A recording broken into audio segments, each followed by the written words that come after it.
안녕하세요. 즐거운 책방입니다. 오늘 제가 소개해드릴 책은요, 나라서 참 다행이다. 네, 이 책 두 번째 시간이고요. 자존감에 관한 책이라고 말씀드렸잖아요. 그래서 자존감에 대해서 이야기하는 책인데, 오늘은 내 자신을 알아가는, 내 자신을 자아 성찰하는 방법에 대해서 말씀드리려고 해요. 우리가 내 자존감을 높이려면 일단은 내 자신을 잘 알아야 되잖아요. 내 자신이 어떤 모습인지, 내가 어떤 생각을 하고, 어떤 걸 좋아하고, 어떤 걸 잘하고, 어떤 걸 못하고, 내가 느끼는 컴플렉스는 어떤 것이고, 내가 싫어하는 건 어떤 것인지, 어떤 거에 상처를 받고, 또 어떤 거에 기쁨을 얻는지, 그러한 내 자신을 알아가야지, 그래야지 내 자신을 좀 더 사랑하는 방법, 2단계로 내 자신을 좀 더 사랑하는, 어떻게 하면 내 자신을 좋겠구나, 내 자신한테 좋겠구나, 그런 방법을 알아갈 수 있잖아요. 그렇기 때문에 자아 성찰이 참 중요한데, 그리고 자아 성찰을 하면 어떤 점이 좋으냐면요, 어떤 문제가 생겼을 때, 복잡한 문제나 속상한 일이 생겼을 때 그거를 좀 더 냉정하게, 제3자 입장으로 냉정하게 볼 수 있는 그런 시각이 생기고, 좀 더 현명한 올바른 판단을 할 수 있도록 도와주는 게 자아 성찰이에요. 내 자신을 이제 올바로 보는 거죠. 그런 자기 합리화나 아니면 피해의식이나 그런 데 빠지지 않고 온전히 내 자신을 제대로 볼 수 있게 하는 것이 자아 성찰인데, 자아 성찰을 할 때 보통 이제 생각을 많이 하잖아요. 명상하면서 내 자신을 돌아보고 생각을 하고 하는데, 그런 게 훈련이 안 돼 있으면 힘들어요. 처음에는. 그리고 그런 생각을 했다고 해도 그때만 잠깐 그러고 하루 이틀 지나면 다시 흐지부지 일상 속에서 묻혀버리거든요. 그러한 생각들이. 그렇기 때문에 내가 뭐 어떤 일로 인해서 어떤 계획을 세우고, 아, 이렇게 해야겠다. 앞으로는 이런 일이 있을 때 이렇게 해야겠다. 하지만 다시 그 상황이 되면 똑같이 반복을 하게 돼요. 왜냐면 그때의 생각을 계속 유지하고 가지고 있는 게 아니잖아요. 다른 생각들이 생활하다 보면 막 그런 묻혀서 어지부지 없어지는 경우가 참 많아요. 그래서 우리가 다음부터는 뭐 이렇게 해야지 하고 계획을 세우지만, 정말 써서 붙여놓고 내가 매일 그거를 생각하지 않으면 그거를 행동으로 이해가기가 힘든 게 그런 점이에요. 생각 속에서, 생활 속에서 그냥 묻혀버리는 경우가 있어요. 그렇기 때문에 처음에는 내 자아 성찰을 할 때 이렇게 글쓰기를 하는 게 참 좋다고 해요. 그리고 어떤 고통스러운 일이, 경험이 있잖아요. 과거에 그러한 일이 있을 때도 도움이 많이 돼요.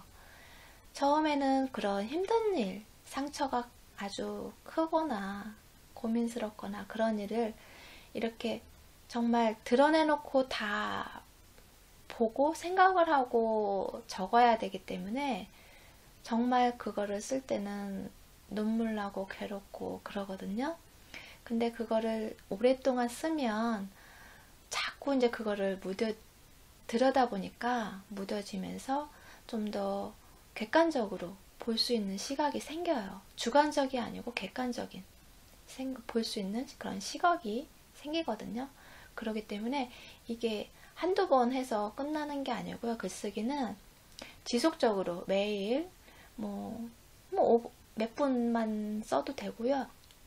아니면 뭐 10분이든 뭐 30분이든, 내가 뭐 아침이든 저녁이든 잠깐 시간 낼 때, 그때 잠깐 뭐 틈나서 이렇게 여유 시간이 있을 때가 있잖아요. 혼자만의 시간을 가질 수 있는 그런 시간이 있잖아요. 몇 분씩. 그런 시간에 쓰는 거죠. 노트를 하나씩 갖고 다니면서 그때 잠깐 몇 글자 쓰는 거, 몇 줄 쓰는 거예요. 한두 줄 쓸 수도 있고 뭐 세네 줄 쓸 수도 있고, 그런 식으로 내 상태를, 오늘에 있었던 일을 생각을 하는 거죠. 그렇게 쓰는데, 이제 여기서는 그런 쓰는 내용을요, 오늘 무슨 일이 있었나? 아니면 기분 좋은 일이 있었나? 그렇지 않은 일이 있었나? 나는 그 일에 무엇을 배웠나? 그 다음에 나 자신에 대해서 어떻게 행동했나? 다른 사람들에게 어떻게 대했나. 그러한 이제 성찰을 하는 거죠. 그런데 이제 이러한 내용을 적을 때 거기에 내 개인적 판단이 들어가면 안 돼요. 있는 그대로를 그냥 다른 뭐 영화 장면이나 드라마 장면을 보는 것처럼 그 장면을, 그 상황을 그냥 쓰는 거예요. 뭐 타인을 그 원망하면서 쓰지 않고 내 합리화를 하며 더해서 쓰지 않고 옳고 그름을 판단해서 그거에 맞춰서 쓰는 게 아니고 그냥 있는 그대로를 써야 되는 거예요. 쓸 때는. 그래서 있는 그대로를 받아들이면서 아, 네, 이랬습니다. 그런 식으로 그거를 있는 그대로를 쓰면서 받아들이는 거죠. 그리고 그 상황이 일어났을 때 내 감정이 어땠는지 그거에 대해서 쓰는 거예요. 내 생각이 어땠고 내 감정이 어땠고 그리고 내가 어떻게 했는지. 그리고 나서 이제 내일 내가 그거에 대해서 어떻게 할 것인지 아니면 시간이 지난 다음에 내가 그거에 대해서 어떻게 할 것인지 그거에 대해서 쓰고요. 그리고 내가 이 시간을 가질 수 있는 그런 상황, 그런 현실이 그거에 대해서 감사한 마음을 적어야 된다고 해요. 내가 내 자신을 생각할 수 있는 시간이나 상황, 그리고 내 자신에 대해서 아, 내가 이렇게 했구나. 너 참 잘했다. 그러한 상황을 감사합니다. 예, 그래서 감사하는 마음, 긍정적인 감사함을 끝맺음으로 해야 된다는 거예요. 그런 상황은. 그렇게 해서 적고요. 그 다음에 그러면서 이제 차츰차츰 내 자신을 알아가는 거죠. 그거를 매일매일 쓰잖아요. 그러면 그게 다 내 자신에 대한 기록이잖아요. 그러니까 그때 상황에서는 몰랐었는데 지나고 나서 보면 그 며칠만 지나고 나서 그 다 적은 며칠 전에 아니면 일주일 전에 적은 내용을 보면 아, 내가 이랬고 이런 상황이었고 이런 그러니까 생각을 했구나, 이런 판단을 했구나. 근데 또 지나가서 보면 그러한 생각이, 시각이 또 틀릴 수가 있어요. 왜냐면 상황에 따라서 사람이 기분에 따라서 그 내용을 보는 시각이 틀려져요. 왜냐면 감정이 들어가기 때문에. 그래서 정말 별것도 아닌데 내가 이랬네? 그런 경우도 있고요. 아, 나 이때 참 속상했었구나. 아, 이때 참 기뻤었겠구나. 그러니까 우리가 기분 좋은 일, 그러니까 행복했던 거, 그것을 적어도 되고요. 속상했으면 속상한 거에 대해서 적어도 되고요. 그러니까 그러면서 나의 기록을 만들어가고 내 자신을 알아가는 거예요. 내 감정들을 알아가고 내가 이때 기분이 좋았구나. 아, 이런 걸로 인해서 내가 행복감을 얻었구나. 아, 이런 일로 인해서 내가 고민을 했구나. 이 문제에 대해서 고민을 했구나. 근데 지금은 이런 문제에 대해서 아무것도 아닌데 그런 생각도 하게 되고. 그러니까 있는 그대로를 너무 장편으로 쓸 생각을 하지 마시고요. 그냥 몇 줄로 쓰셔도 돼요. 그때그때의 느낌을. 그리고 나서 이제 매일매일 그걸 보는 거죠. 쓰고 보고 쓰고 보고. 그러면 나중에 정말 오랜 시간이 지났을 때 그 기록들이 내가 생각의 깊이도 깊어지고요. 시야도 넓어지고 그 글쓰기로 인해서. 그리고 내 자신을 잘 알아가기 때문에 내 자신에 대해서 어떤 상황이 됐을 때 거기에 대한 판단력이 빨라져요.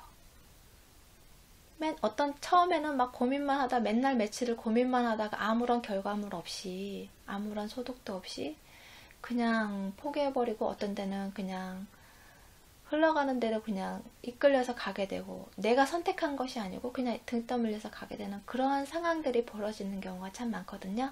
근데 이제 그렇게 적고 훈련을 하다 보면 내가 이럴 땐 이렇게 해야 되겠구나. 그런 선택을 빨리 할 수 있게 돼요. 그리고 어떤 힘든 일이 그런 상황들이 됐을 때 내가 그런 거를 적으면 인해서 그 숙달이 됐으니까 그래도 그 적는 게 처음에는 시간이 오래 걸려도 숙달이 되면 좀 짧아지거든요. 그래서 그런 글을 쓰게 되면 좀 더 내가 그거를 좀 더 명확하게 볼 수 있는 시각이 생기거든요. 그리고 좀 더 올바르게 한쪽으로 치우치지 않고, 그리고 마지막에 이제 감사한 마음을 적잖아요. 그렇기 때문에 부정적인 것보다 이제 긍정적으로 선택을 할 수가 있어요. 그런 방향들을, 내가 어떠한 일을 고민하고 결과물을 선택을 할 때, 선택을 해야 되는 상황일 때 긍정적으로 선택을 할 수가 있거든요.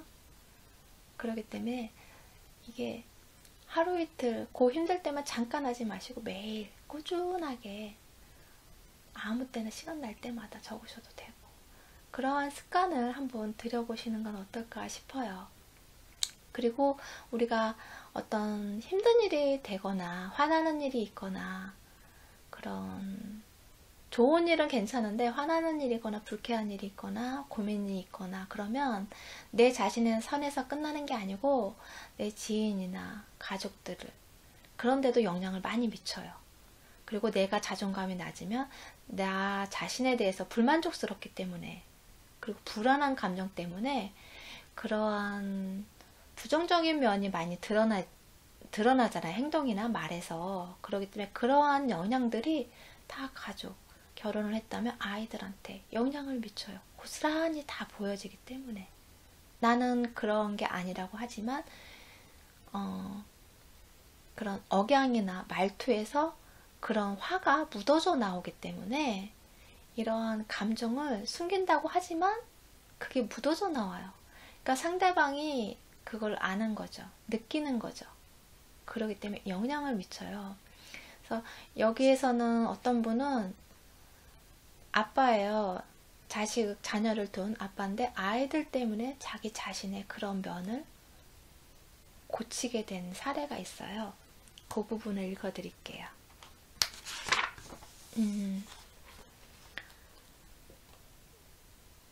이분은 자기 자신에 대해서 자존감이 낮아서, 그러니까 자학을 했어요. 자기 자신을 자책하고 자기 자신한테 화를 내고, 어떤 일이 있으면 화를 내고, 그러니까 자기 자신을 못 살게 굴었어요. 괴롭히고, 그런 일들이 습관이 된 거예요. 그래서 어떤 일이 벌어지면 자기 자신을 자책하고 화내고 불만을 터뜨리고 자기 자신한테 불만을 터뜨리고 해요. 근데 그거를 아이들이 고스란히 보고 있는 거예요.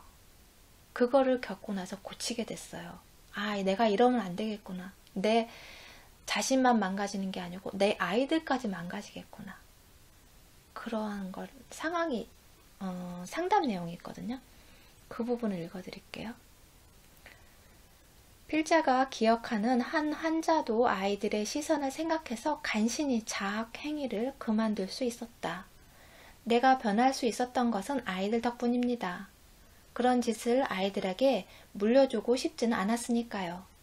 나 자신에게 화가 나서 견딜 수 없을 때면 집이 떠나가라 스스로에게 욕설을 퍼붓곤 했어요.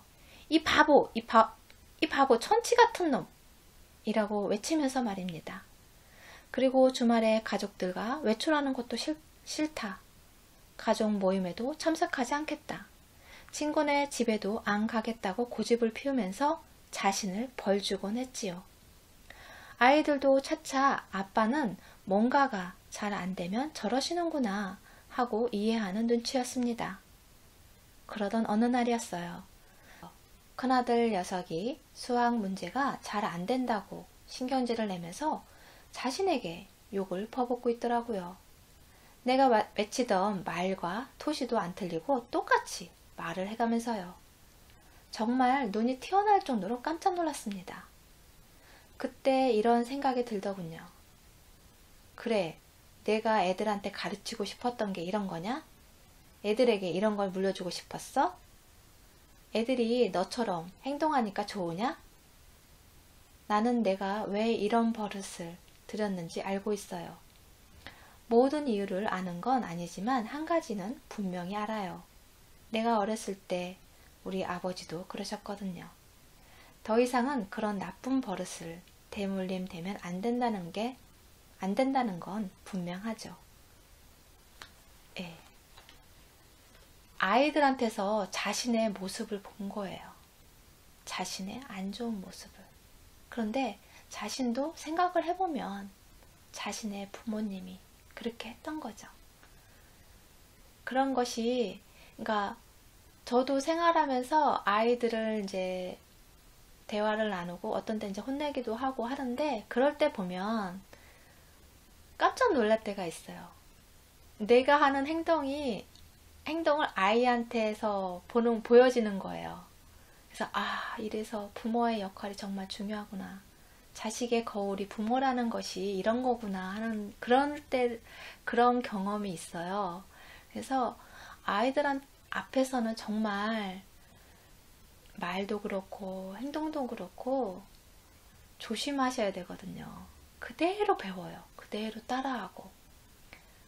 그러니까 부모와 자식이 닮고 그대로 행동이나 말투가 똑같고 식성도 같은 게 그대로 따라 하니까요. 그런 환경 속에서 자라니까요.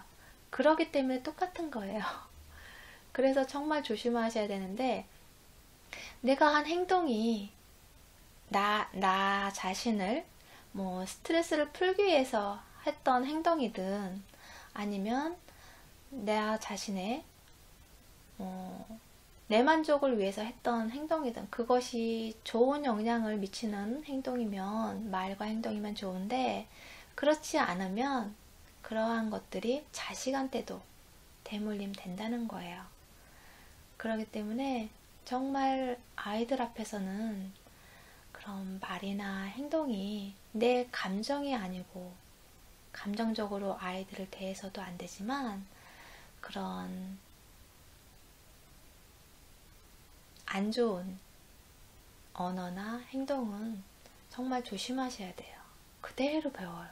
그게 아이들이 그런 화나는 일이 있을 때 그게 그대로 표출이 되더라고요. 부모의 그런 화난 모습이. 그래서 자존감이 그래서 중요해요.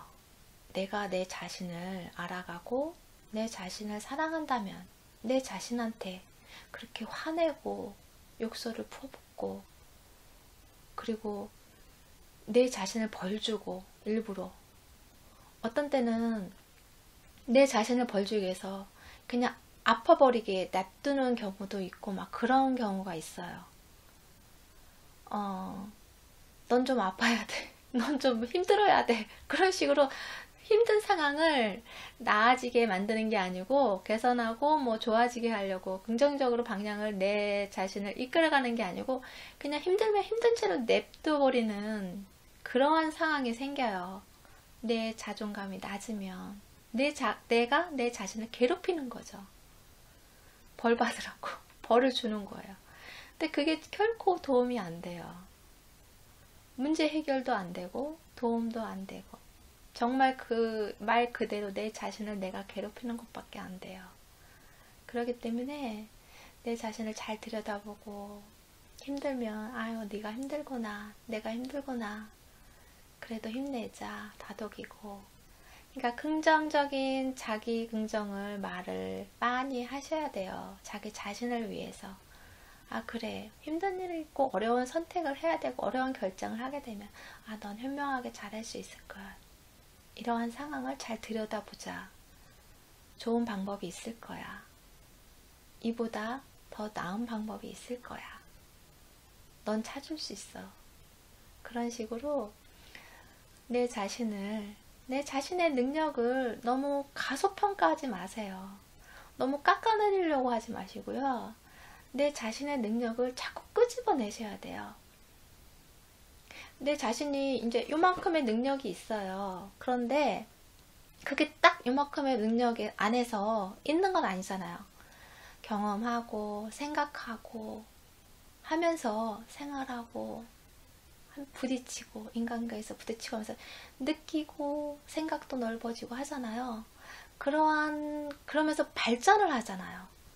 이게 감소를 시키지 마시고요. 내 자신을 자학하면서 감소를 시키지 마시고요. 나의 능력을 더 크게, 더 풍성하게 만드셔야 돼요.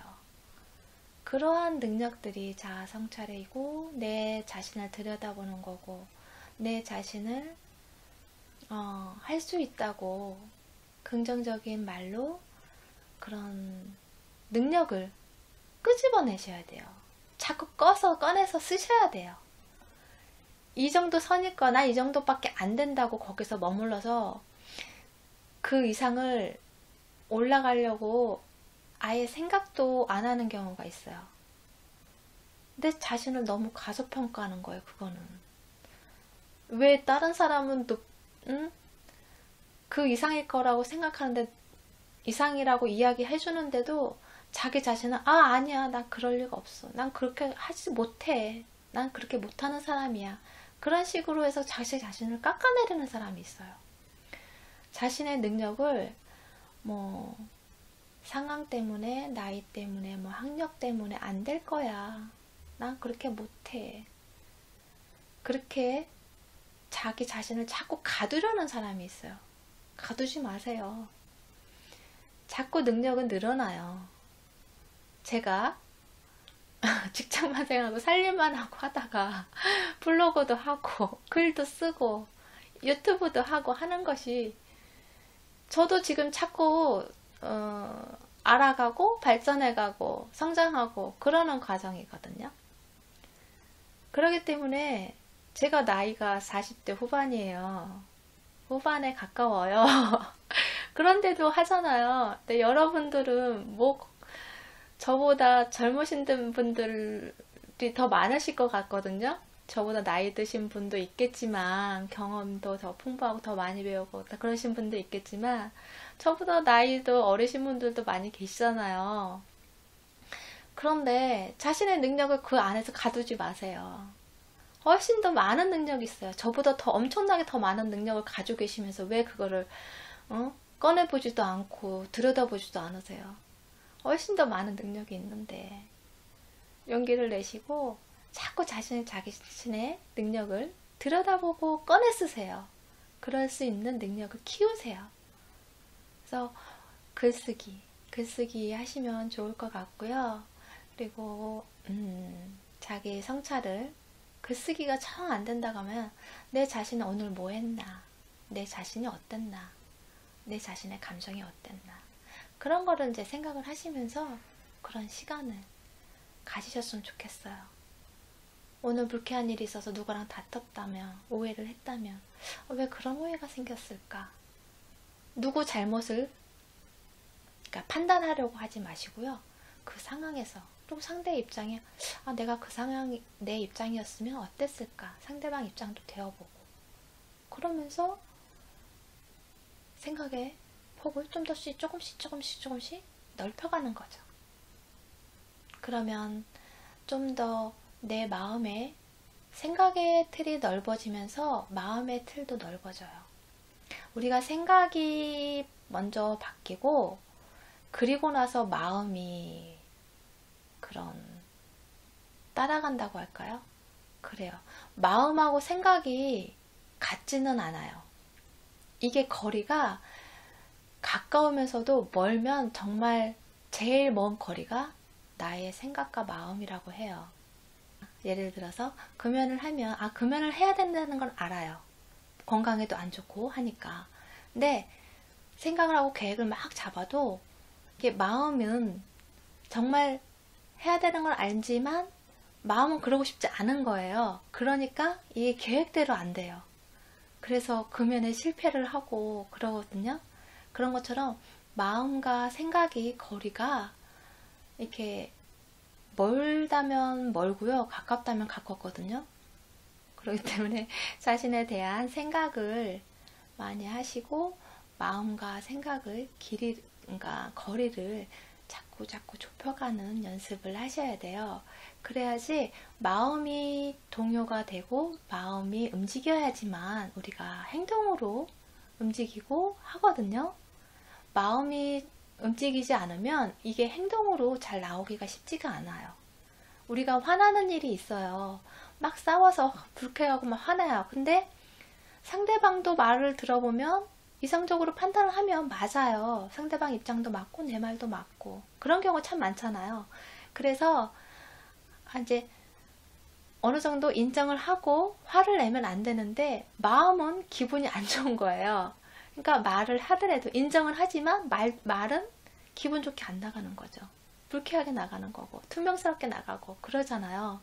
그런 것처럼 생각이 이런 있어도 생각이 올바른 판단을 하고 있어도 거기에 마음이 가지 않으면 그게 거리가 있어서 이런 말투나 행동이나 그런 것들이 그런 생각만큼 생각대로 이렇게 이루어지지가 않아요. 생각대로 이렇게 움직여지지가 않을 때가 있어요. 그렇기 때문에 생각과 그런 마음의 거리를 좁히는 그런 노력들이 필요하거든요. 그래서 그러한 노력들이 자아 성찰을 하고 내가 자기 긍정을 하면서 내 자신을 다스리고 하는 그런 마음의 여유, 그런 마음의 크기가 넓어지면 마음의 여유가 생기거든요. 그렇기 때문에 그런 마음의 여유를 자꾸 가지려고 노력하는 게 참 중요해요. 그래야지 내 자신을 들여다보고 내 자신을 사랑하고 그러한 시간들을 만들고 하거든요. 네, 여러분이 자신의 생각을, 마음을 들여다볼 수 있는 그러한 시간을 만드셨으면 하는 바람으로 오늘 이 시간 마련했고요. 다음 시간에도 자존감에 대해서 이어서 더 말씀을 드릴게요. 오늘은 여기까지 말씀드릴게요. 지금까지 들으셔서 감사하고요. 다음 시간에 또 만나요. 감사합니다.